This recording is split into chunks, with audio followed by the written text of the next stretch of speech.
I'm not afraid to start again. Restart is always better than living with regret. You think I'm weak because I had to start over?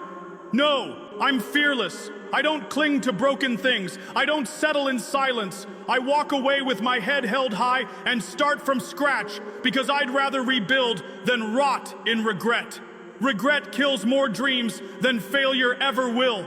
I've lost people, money, love, but I never lost myself.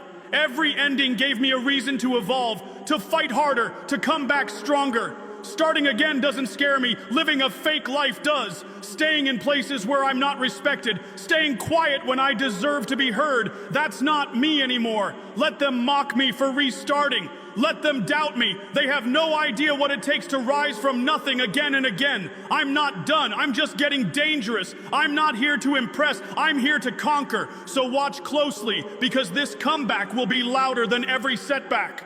I don't fear failure. I fear staying the same. And I refuse to die with dreams still burning inside me.